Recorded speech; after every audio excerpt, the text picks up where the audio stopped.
রীতিমতো প্রিন্স মামুনের বিরুদ্ধে ধর্ষণের মামলা করায় তোপের মুখে পড়লেন লায়লা সাংবাদিকের সামনে। তাকে প্রশ্ন ছুড়িয়ে দেওয়া হলো, যেখানে আপনি মামুনের সাথে স্বেচ্ছায় লিভিং করলেন, তাহলে কিভাবে আপনাকে ধর্ষণ করা হলো? এর উত্তর দিতে পারলেন না লায়লা। চুপ হয়ে গেলেন, চুপি চুপি সরে গেলেন সাংবাদিকের কাছ থেকে। হ্যাঁ ভিউয়ার্স, প্রিন্স মামুনকে গ্রেপ্তারের পর সাংবাদিকের সামনে ইন্টারভিউ দিয়েছিলেন লায়লা। লায়লাকে যে প্রশ্ন করা হয়েছিল তার অ্যান্সার দিতে না পারায় সাংবাদিকের সামনে থতমত খেয়ে গেলেন লায়লা।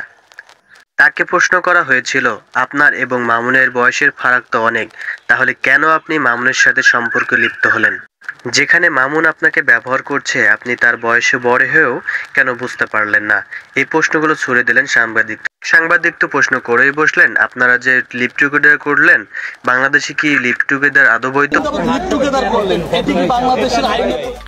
আপনাদের কাছ থেকে সমাজ এবং এই দেশ কি শিখবে? যেখানে আপনি নিজেই বলেছেন যে আপনারা স্বেচ্ছায় লিভিং করেছেন, তাহলে আপনাকে কিভাবে মামুন ধর্ষণ করেছিল? এই প্রশ্নগুলো সাংবাদিকরা ছুড়ে দিয়েছিলেন লায়লার দিকে এবং বলেছেন, এবং বাংলাদেশের প্রেক্ষাপটে আপনারা কিভাবে লিভিং করলেন?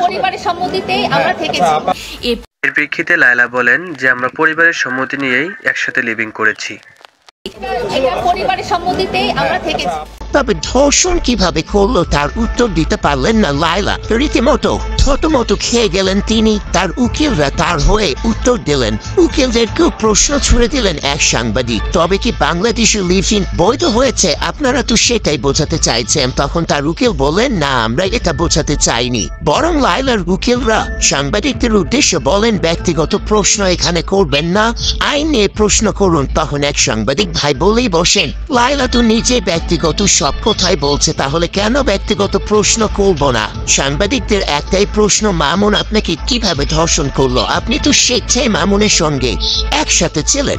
এমনও শোনা গিয়েছে আপনি মামুনকে অনেক কিছু প্রলোভন দেখিয়ে আটকে রেখেছিলেন নিজের কাছে। এসবের কোনো কিছুর উত্তরই দিতে পারলেন না লায়লা। তো ভিউয়ার্স, আপনারা কার দিকে, লায়লা নাকি মামুন? অবশ্যই কমেন্ট করে জানাতে ভুলবেন না। এছাড়া আপনাদের কাছেও প্রশ্ন রইল, আদৌ কি লায়লা কি মামুন ধর্ষণ করেছে, নাকি স্বেচ্ছায় লায়লা ও মামুনের সম্পর্ক স্থাপন হয়েছে? অবশ্যই আপনাদের মূল্যবান মন্তব্য কমেন্ট করে জানাতে ভুলবেন না।